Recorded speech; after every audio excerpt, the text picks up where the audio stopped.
Thank you, Fred. And it's a pleasure to be back at the Peterson Institute, albeit in a different capacity than the last time I was here. Last time I was here, I had a whole PowerPoint presentation and all the rest, but it turns out when you're in the government, you don't have to do that anymore. I'm going to take a bit of time this afternoon. This is not a 20-minute speech. This is a bit of a longer speech. Fred assembles audiences that have the patience to listen to a somewhat longer speech that tries to provide a bit more of a framework for thinking about contemporary policy issues. So bear with me a bit, but we're certainly going to have time for questions at the end. As has been widely observed in recent weeks, there are signs that the rapid decline in economic activity of the past few quarters is slowing. The latest data gives some reason to hope that we're approaching a bottom in economic activity and that growth will resume later in the year. Yet stabilization or improvement would begin from very low levels compared with those that have prevailed in recent years. Recovery may be painfully slow, and the economy will remain unusually vulnerable to new shocks. The news remains bad in two areas of direct importance to American families. Unemployment continues to rise, and housing prices continue to decline. One important reason why many observers predict only a gentle slope on the upward side of the recession curve is that despite some progress, financial markets continue to exhibit signs of strain. Government-provided liquidity and guarantees remain as necessary supports in many areas. Because the collapse of these same markets set off the present crisis and the serious recession that has followed, the case for far-reaching reform appears a strong one. Indeed, the leverage and interconnectedness of firms in the financial services sector and the critical role that financial intermediaries play in modern economies mean that a malfunction in the financial industry can immediately and profoundly harm the entire economy. For this reason, governments in the United States and in other countries have provided extensive support to certain financial firms and markets in periods of high distress. As we have seen to our dismay in the last year, even where such support is forthcoming, the resulting damage inflicted on the real economy by the financial sector can still be extensive, and the potential cost to taxpayers can still be high. If we have learned anything from the present crisis, it is that systemic risk was very much built into our financial system. One element of systemic risk, the too-big-to-fail phenomenon, was as significant as had been argued by the likes of Gary Stern, my colleague on the Federal Open Market Committee, who warned in 2004 that the too-big-to-fail problem was, quote, real, costly, and becoming more severe, close quote. Moreover, as evidenced by government intervention when Bear Stearns and AIG were failing, and by the fallout from the failure of Lehman Brothers, the universe of firms that appeared too big to fail during periods of stress included more than insured depository institutions and extended beyond the perimeter of traditional safety and soundness regulation. A major reorientation of our regulatory and supervisory system is needed to address head-on the problem of systemic risk. My subject today is how we should understand and undertake the improvement of microprudential regulation and the development of macroprudential regulation. The theme I want to highlight is how, to a considerable extent, the integration of traditional lending, trading activities, and capital markets defines both of these tasks. Let me begin with a brief recent history of financial regulation, through which I hope to set the context for this theme. Systemic crises typically reveal failures across the financial system. The present situation is no exception, with fundamental problems apparent in both the private and public sectors. There was a massive breakdown of risk management and a suspension of simple common sense within many financial firms. We also witnessed serious shortcomings in government regulation of financial institutions and markets, as, for example, with respect to subprime mortgages, certain securitization practices, and some uses of credit default swaps. These weaknesses were revealed as rapid and unsustainable appreciation of some asset prices, especially in residential real estate, continued for a considerable time. But while these failings of recent years and the global macroeconomic imbalances within which these failings were nurtured surely ignited and exacerbated the current crisis, the breadth and depth of the financial breakdown suggest that it had much deeper roots. In many respects, this crisis is the culmination of changes in both the organization and regulation of financial markets that began in the 1970s. So I'm going to go even further back than the 70s now to begin with the Depression era. Following the banking crisis of the early 1930s and the famous bank holiday declared by President Roosevelt soon after his inauguration, Congress enacted dramatic new measures that would define financial regulation for decades. Most important for commercial banking were creation of the Federal Deposit Insurance Corporation and the Glass-Steagall Act. Glass-Steagall, as you know, sharply limited both the securities business of commercial banks and their affiliations with securities firms. Creation of the FDIC addressed the problem of runs and panics by insuring the bank accounts of the vast majority of Americans.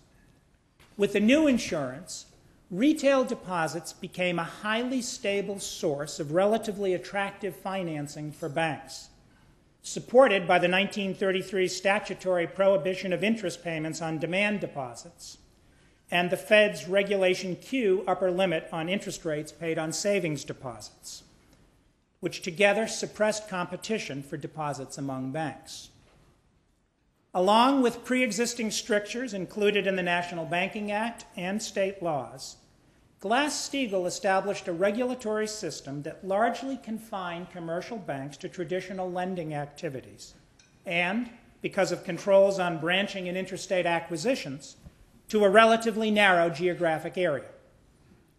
Like the later Bank Holding Company Act, Glass-Steagall was intended to help insulate banks from problems that could be transmitted from securities and other non-banking activities. This regulatory approach fostered a banking system that was, for the better part of 40 years, quite stable and reasonably profitable, though not particularly innovative in meeting the needs of depositors and borrowers. Like much of the economy, commercial banking was buffeted by the turbulent macroeconomic developments of the 1970s, which saw the demise of the Bretton Woods exchange system, a serious recession, and then high levels of inflation. These forces, along with technological and business innovations, helped produce an increasingly tight squeeze on the traditional commercial banking business model. The squeeze came both from the liability side in the form of more attractive savings vehicles such as money market funds, and from the asset side with the growth of public capital markets and international competition. Some banks responded to this predicament by looking for higher returns from their traditional activities through lending to new and often less creditworthy borrowers at higher interest rates, a strategy that yielded at best mixed results. Other banks responded by borrowing short and lending long, a poor strategy in a rising interest rate environment. A more common industry response, though, was to seek removal or relaxation of the regulations that confined the activities, affiliations, and geographic reach of banks. While they differed with banks on some important particulars, supervisors were sympathetic to this industry request, in part because of the potential threat to the viability of the traditional commercial banking system. The period of relative legal and industry stability that had followed the 1933 legislation thus gave way, beginning in the 1970s, to a nearly 30-year period during which many prevailing restrictions on banks were relaxed. A good number were loosened through administrative action by the banking agencies, but there were regular and important statutory measures heading in the same direction. This legislative trend culminated in the Gramm-Leach-Bliley Act of 1999, which consolidated and extended the administrative changes that had allowed more extensive affiliations of commercial banks with investment banks, broker-dealers, merchant banks, and other financial firms.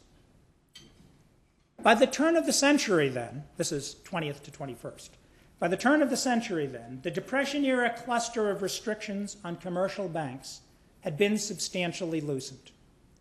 Banks could operate nationally. They had few practical restrictions on their ability to pay competitive deposit rates.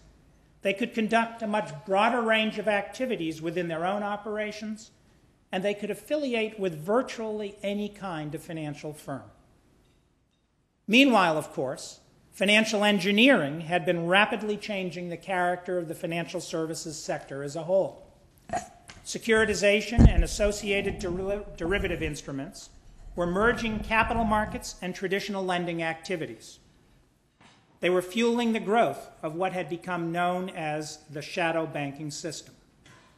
As a result, both the asset mix and sources of funding of many banks were shifting, sometimes dramatically. Various larger banks were also becoming involved, either directly or through their affiliates, in the full range of activities associated with securitization, including sponsoring and administering special-purpose vehicles used in the securitization process. Perhaps because the removal of activities and affiliation restrictions occurred in stages rather than in a single legislative or administrative action, there was no announced new regulatory emphasis to address the changed industry. In practice, however, regulators relied increasingly on capital requirements, accounting rules, and to a lesser extent, limits on bank transactions with their corporate affiliates. These were the tools relied upon to promote the safety and soundness of banking organizations in this new environment. Although they had long used capital ratios as a supervisory tool, U.S. bank regulators had not imposed explicit minimum capital requirements until the 1980s. In the ensuing quarter century, the attention of banking regulators has been heavily oriented toward elaborating capital requirements to reflect more precisely the particular risks faced by a particular financial institution. First through the Basel I process in the late 1980s, and more recently through the lengthier and much more complex Basel II process. The emphasis on capital measures was reinforced when, following the savings and loan calamity, Congress instructed federal banking agencies to use declining ratios as the trigger for prompt corrective remedial action that was intended to constrain regulatory forbearance. Now, the proximate reason for the move towards capital requirements in the early 1980s was regulatory concern about the decline in capital ratios of the largest banks. This concern was reinforced by the Congress as it saw some of those large banks facing enormous losses on their loans to foreign countries. At the same time, however, regulators were coming to regard capital requirements as a supple prudential tool. As activity and eventually affiliation restrictions were loosened, capital requirements seemed a promising way to provide a buffer against bank losses from any activities in which the bank or its affiliates might engage. Support also developed for the proposition that minimum capital levels could, by maintaining a material equity value for the bank, serve as a disincentive for excessive risk-taking by management or shareholders. As the activities and affiliations of banks became increasingly complex, regulators also relied more on focused supervisory action for the specific risks of each institution. Similarly, they demanded that banks enhance their own internal risk management systems. As with capital requirements, regulators reasoned that a good risk management system could effectively promote bank stability in the face of quickly changing bank activities.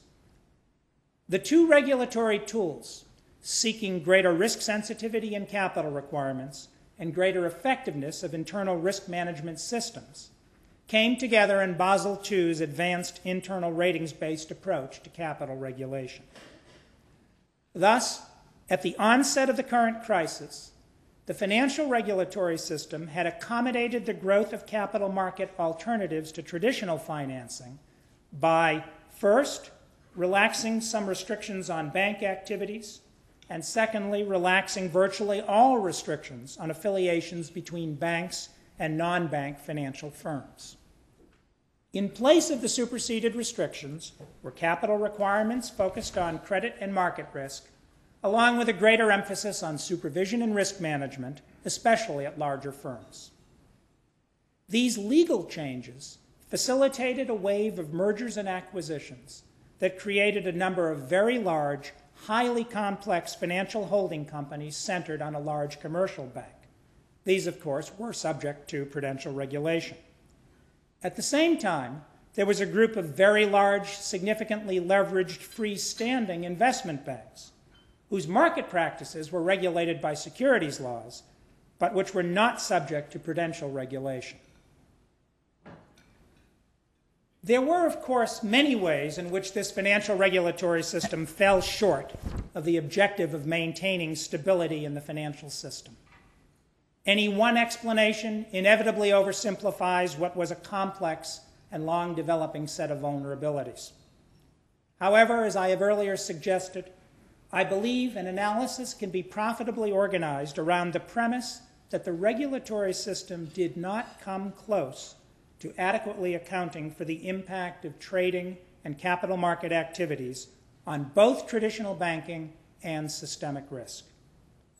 This basic point was manifest in three important deficiencies of the prevailing regime: the shortcomings of microprudential regulation, the so-called boundary problem, and the relatively undeveloped nature of a macroprudential complement to conventional financial regulation. At the microprudential level, although an intense focus on refining capital requirements for credit risk had certainly led to the increased risk sensitivity of those requirements, and more recently to advances in internal risk management, it came at the expense of attention to other risks. In particular, there was insufficient appreciation of the implications of the growth of the shadow banking system for the balance sheets of commercial banks, not to mention other financial firms. Capital requirements for asset-backed securities were clearly inadequate, based as they were on a 10-day trading horizon and with insufficient attention to the credit risks inherent in those traded instruments. On the other side of the balance sheet, insufficient attention was taken to address the considerable liquidity risks for the many firms that depended on the wholesale funding provided by securitization, commercial paper issuance, and other sources, funding that was often poorly matched to the maturity of the firm's assets.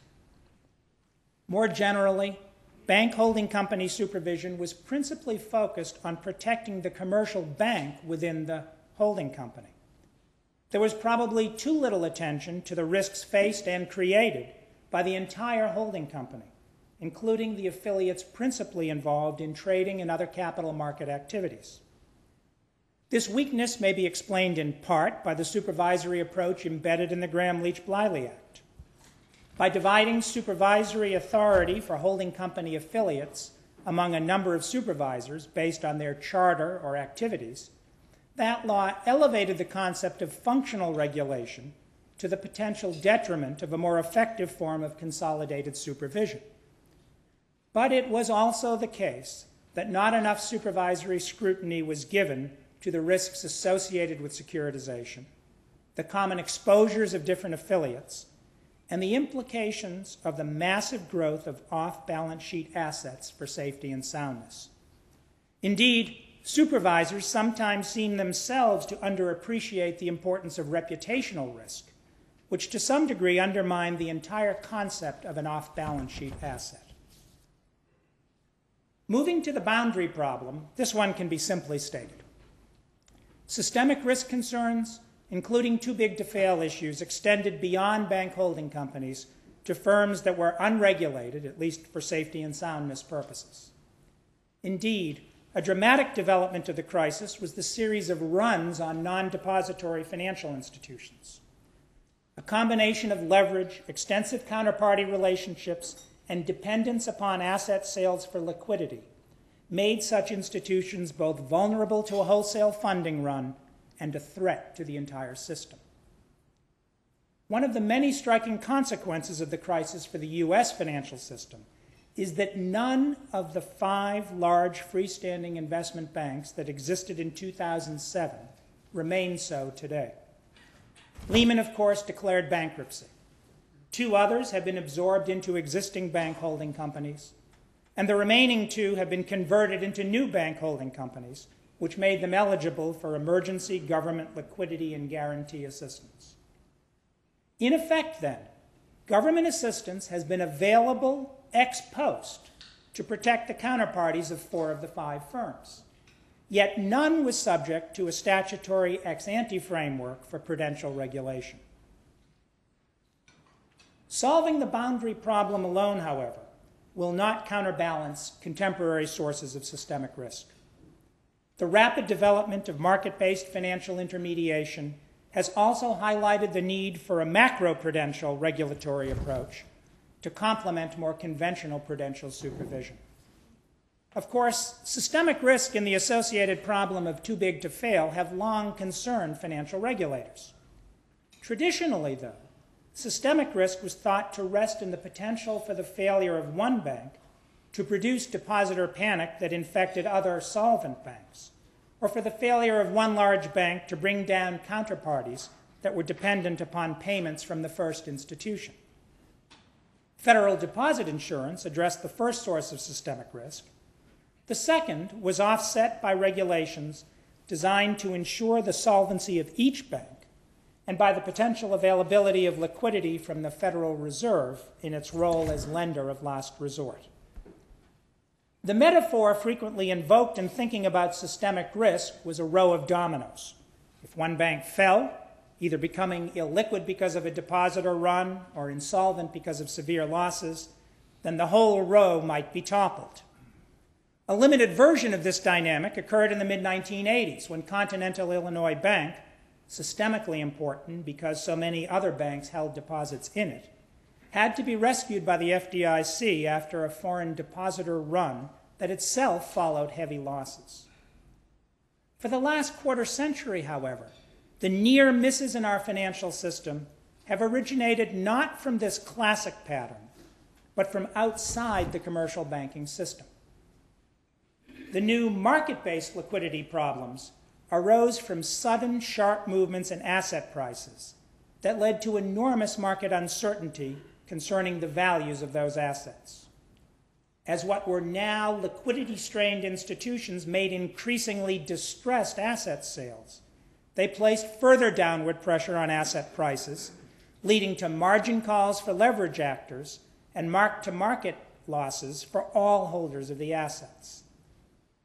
Since multiple firms were relying on similar marketable assets as a ready source of liquidity, extreme price declines could ensue, engendering a negative feedback loop that, if unchecked, threatened the solvency of firms operating on the assumption of liquidity through asset sales or borrowing secured by such assets.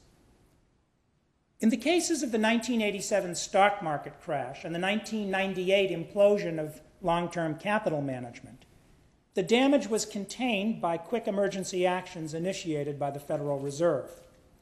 By 2007, unfortunately, the now familiar perils of poorly underwritten asset-backed securities, liquidity strategies based on asset prices, and high leverage had pervaded the financial system. Systemic risk arose not because the illiquidity or insolvency of one firm would directly bring down another, but because of parallel hedging or funding strategies practiced by highly leveraged firms with substantial short-term liabilities that threatened large segments of the market. This interplay of complexity and tight coupling poses a fundamentally different set of hazards from those conjured up by the image of a row of dominoes. So this is the importance of the shift in funding practices.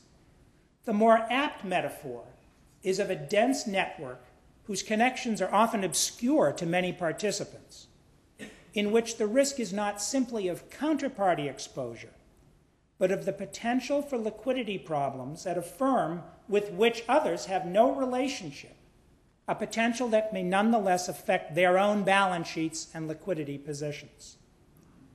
The characteristics of this market-based liquidity system have been explicated by commentators from both biographical and theoretical perspectives.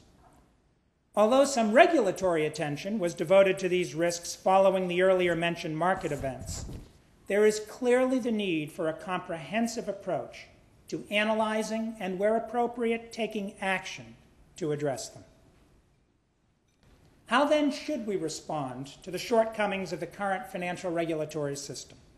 Shortcomings so plainly highlighted by the most serious financial crisis experienced by our country since the Depression. Let me state at the outset that I do not believe the answer lies in an effort to recreate the regulatory system of the 1960s. Capital market developments of the last 40 years are not going to be fundamentally reversed, nor should we want them to be. Reform by nostalgia is not usually an effective approach, since it tends to forget the problems of the past and deny how much has changed. The task, instead, is to refashion a regulatory structure so as to encourage the efficient allocation of capital to productive uses while protecting the financial system from the defects and excesses that are inherent in financial markets. For those of us at the regulatory agencies, I believe there should be a three-part response. First, the agencies should adjust their policies and practices in light of the lessons learned from examination of past shortcomings and of new problems revealed by the crisis. Second, we should contribute to the discussion of possible congressional initiatives that could provide useful new legislative authorities to help contain systemic risk and the problem posed by institutions that are too big to fail. And third, we should be developing ideas and proposals that are not appropriate for adoption now, and indeed may never be, but that are worthy of consideration to inform the debate on policy alternatives. As to internal policies and practices under existing authority, before I arrived at the board, the Federal Reserve had undertaken a systematic review of supervisory practices in the pre-crisis period. That process is yielding a variety of lessons which will be implemented to improve the process of consolidated supervision. At the same time, because even the highest quality supervision has its limits, particularly in the oversight of large, complex institutions, it is important to attend to other regulatory tools.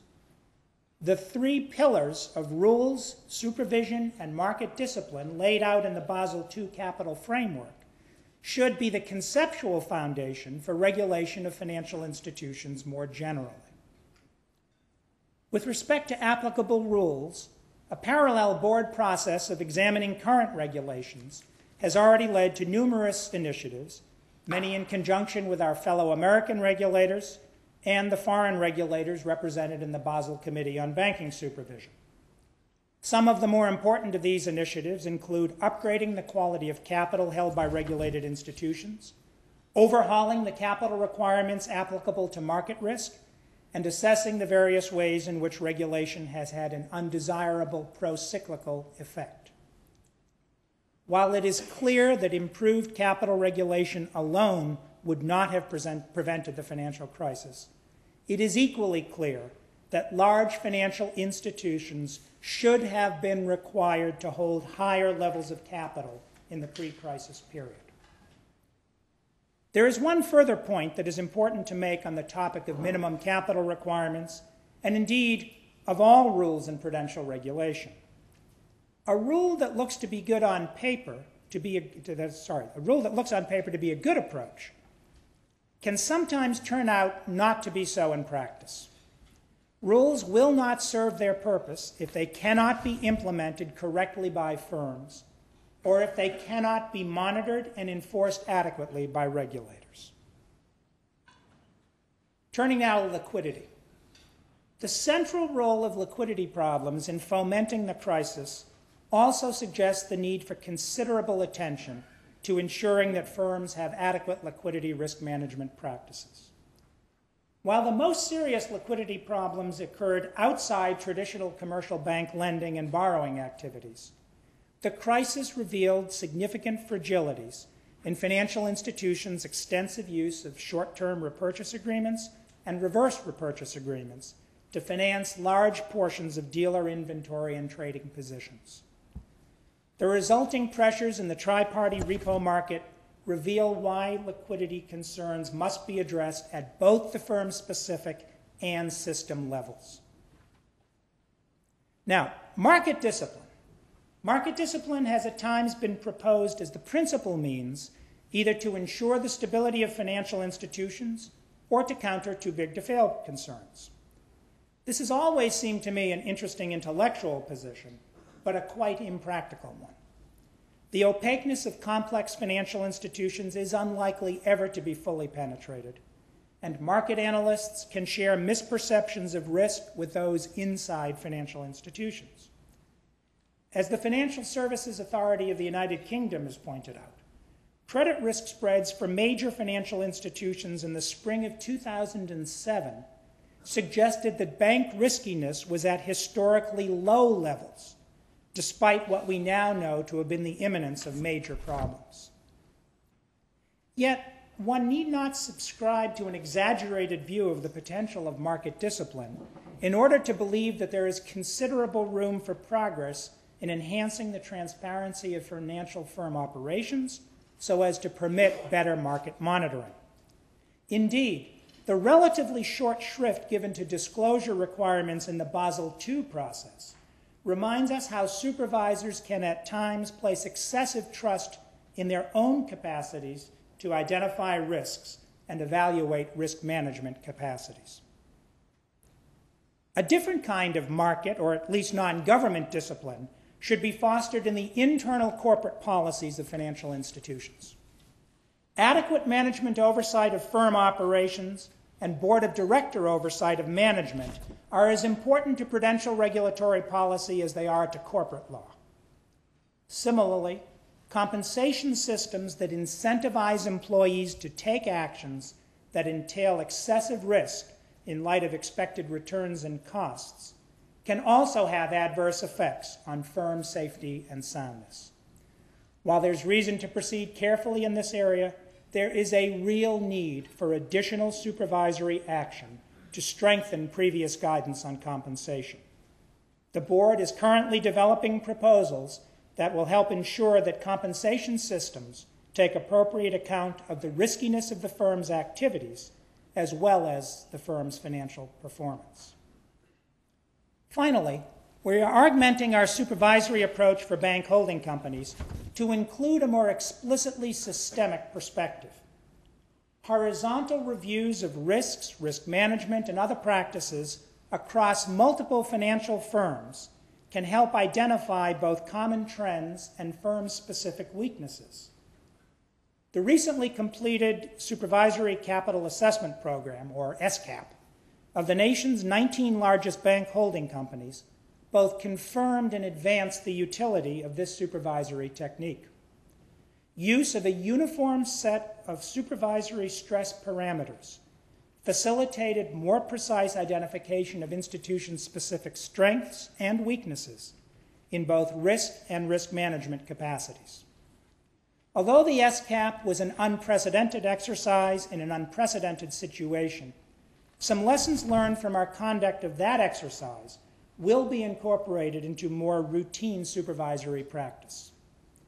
More broadly, a systemic risk perspective requires that the board conduct more closely coordinated supervision of major bank holding companies.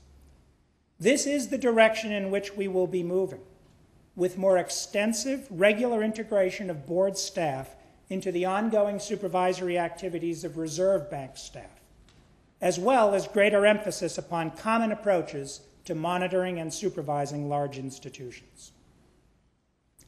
As to the second point in the program for banking agencies, the desirable legislative agenda, Chairman Bernanke has recently discussed the board's views, and I testified on the subject before the Senate Banking Committee in March. So, as important as this second piece of a post-crisis regulatory agenda is, I will not fully discuss it this afternoon. Let me instead review in somewhat more summary fashion what we regard as the key components of a legislative agenda to contain systemic risk.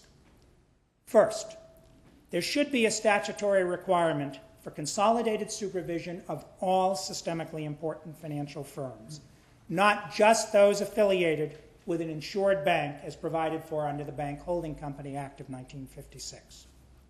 A robust, consolidated supervisory framework like the one embedded in the BHC Act provides a supervisor with the tools it needs to understand, monitor, and when appropriate, restrain the risks associated with an organization's consolidated or group-wide activities. While the changes in the status of the formerly freestanding investment banks have removed one important set of firms that fell outside the boundary of prudential regulation, there will surely be other such systemically important firms in the future. Moreover, it is important to foreclose the possibility that firms might move into BHC, Bank Holding Company status, during periods of financial stress and reverse that status in order to escape regulation in calmer times. Second, there should be a resolution regime for systemically important non-bank institutions to complement the current regime for banks under the Federal Deposit Insurance Act. In most cases, federal bankruptcy laws provide an appropriate framework for the resolution of non-bank financial institutions. However, this framework does not sufficiently protect the public's strong interest in ensuring the orderly resolution of non-depository financial institutions when a failure would pose substantial systemic risks. The absence of such a regime leaves government authorities without a third alternative to the potentially unattractive options of uncontrolled bankruptcy or broad government assistance.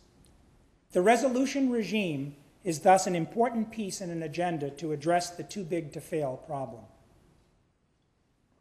Third, there should be clear authority for special regulatory standards, such as for capital, liquidity, and risk management practices, applicable to all systemically important firms.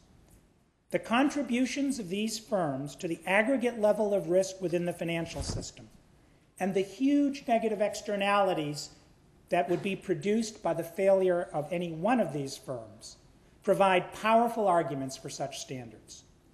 If there is more than one consolidated supervisor in the universe of systemically important firms, it would be important to designate a single agency to enact these standards, perhaps after consultation with others. Fourth, there should be an explicit statutory requirement for analysis of the stability of the U.S. financial system.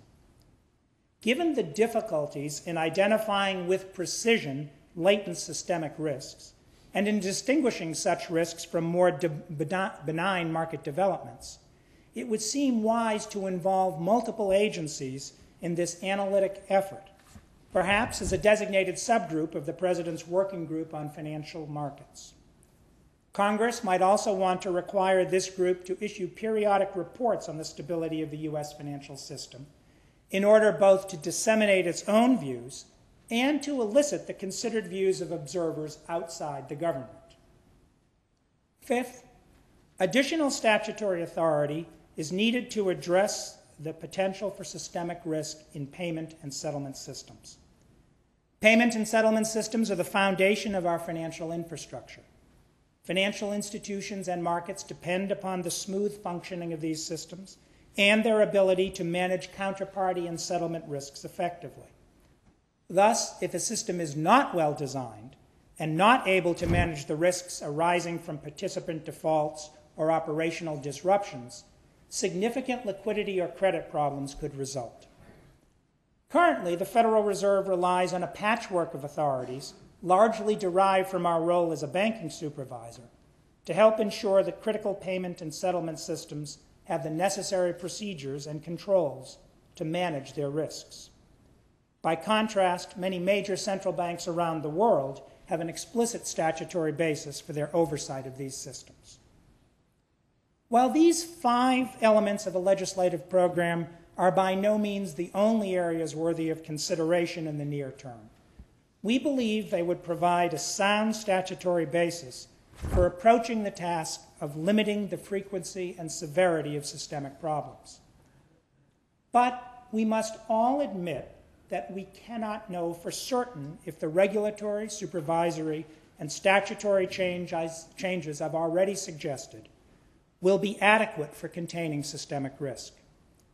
If, as I believe, it is critical that systemic risk and too-big-to-fail problems be substantially reduced, the test for any regulatory reforms must be whether they accomplish this goal, not simply whether they are useful supplemental measures. Thus, the third task for regulatory agencies is to think now about other possibilities, even as we work to implement this well-considered agenda. Some options relate closely to the direction in which we are already headed. There has been some interesting thinking about developing rules for capital or liquidity requirements that would be calibrated to the degree of interconnectedness of an institution to the financial system as a whole. Such a metric, if workably accurate and administratively feasible, would be preferable to, for example, simply imposing a kind of capital requirement surcharge on systemically important institutions. Other options extend existing regulatory approaches. One example is the proposal offered by several commentators for a requirement that financial institutions issue specified amounts of reverse convertible debentures or similar capital instruments to serve as a capital buffer in times of stress. Like the long-standing proposals for mandatory subordinated debt, this proposal is one that can be usefully discussed as either a complement to or partial substitute for existing rules. Another example is the idea that certain short-term wholesale funding channels might be guaranteed, perhaps in connection with specific forms of securitization activities, in exchange for an insurance premium and regulatory requirements. Finally, there are some options that are considerably more dramatic. Proposals to limit the size or the interconnectedness of financial institutions would represent a historic break with how we have regulated the financial system. For that reason alone, as well as the potentially enormous consequences of such measures, this is not an idea that should be advanced lightly. However, if one accepts the basic premise that our financial system will remain healthy only if the too-big-to-fail problem is addressed in a muscular way, this kind of idea has at least heuristic value in making us think hard about the degree to which the regulatory path we set for ourselves is leading to the proper destination of greater financial stability. Let me conclude by noting the observation of a number of thoughtful commentators that, given the continuing difficulties in credit markets, we need not rush to reform our regulatory system. While I certainly agree with the propositions that we are unlikely to see widespread financial excess in the near term, and that we must get reform right, I believe it is essential to move forward now. History shows that opportunities for real reform are often short-lived. Momentum can too easily be lost, and the return of better times too easily leads to complacency. If we are to spare the next generation the pain and loss caused by a financial crisis, we must not only learn lessons, we must act on it. Thank you very much.